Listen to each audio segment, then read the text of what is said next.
आज Doubtnut app download करें। Doubtnut पर अपने सभी गणित, रसायन विज्ञान, भौतिक विज्ञान और जीव विज्ञान के डाउट्स का करो सफाया। बस प्रश्न की फोटो खींचो, एक ही प्रश्न को क्रॉप करो और तुरंत वीडियो सोल्यूशन पाओ। अभी डाउनलोड करें। हेलो दोस्तों, हमारे पास एक प्रश्न है जिसमें पूछा गया है ऑप्टिकल फाइबर किस सिद्धांत पर कार्य करता है। इनके विकल्प उत्तर दिए गए। ए प्रकीर्णन, बी अपवर्तन, सी वर्ण विक्षेपण और डी पूर्ण आंतरिक परावर्तन। तो आइए पहले हम थोड़ी जानकारी ले लेते हैं कि ऑप्टिकल फाइबर होता क्या है और ये किस सिद्धांत पर कार्य करता है। तो इस क्षेत्र में हमने ऑप्टिकल फाइबर यानी कि प्रकाशिक तंतु को दर्शाया है। तो यह जो प्रकाशिक तंतु होती है एक पाइप नुमा आकृति में होती है। तो इस प्रकाशिक तंतु का जो मध्य भाग होता है उसे हम क्रोड कहते हैं। क्रोड के बाहर के आवरण को क्लेडिंग के नाम से जानते हैं और क्लेडिंग के बाहर के भाग को हम सुरक्षात्मक जैकेट के नाम से जानते हैं। तो जो आंतरिक तंतु होता है जिसे हम क्रोड कहते हैं, इसका अपवर्तनांक जो होता है यह म्यू बराबर 1.7 होता है और जो क्लेडिंग होता है इसका अपवर्तनांक यानी कि म्यू बराबर 1.5 होता है।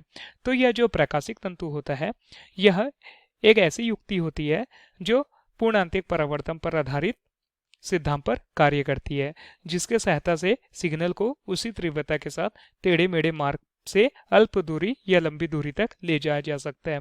यानी कि यह जो प्रकाश सिग्नल है इस जैसे ही यह प्रकाशिक तंतु के अंदर प्रवेश करती है तो इसमें पूर्ण आंतरिक परावर्तन के सिद्धांत पर आधारित होने के कारण प्रकाश सिग्नल को बड़ी आसानी से एक स्थान से दूसरे स्थान पर लंबी दूरी तक बिना हाथ किए भेजा जा सकता है।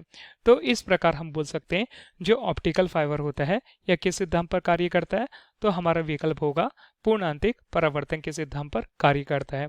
जहाँ हमारा विकल्प ए प्रकीर्णन, यह विकल्प हमारे लिए गलत होगा क्योंकि प्रकीर्णन एक ऐसी घटना होती है जिसमें प्रकाश का किसी कोलाइडी विलयन में फैलाव हो जाता है। बी होता है अपवर्तन, तो यह घटना भी हमारे लिए विकल्प भी गलत होगा क्योंकि अपवर्तन का तात्पर्य जब प्रकाश किरण एक माध्यम से दूसरे माध्यम में जाती है तो अपने मार्ग से विचलित हो जाती है। सी विकल्प दिया गया है वर्ण विक्षेपण, तो यह विकल्प भी हमारे लिए गलत होगा क्योंकि वर्ण विक्षेपण जब प्रकाश किरण विरल से सघन माध्यम में किसी वृक्ष में से होकर गुजरती है तो वो अपने 7 अलग अलग अवयवी भागों में विभक्त हो जाती है।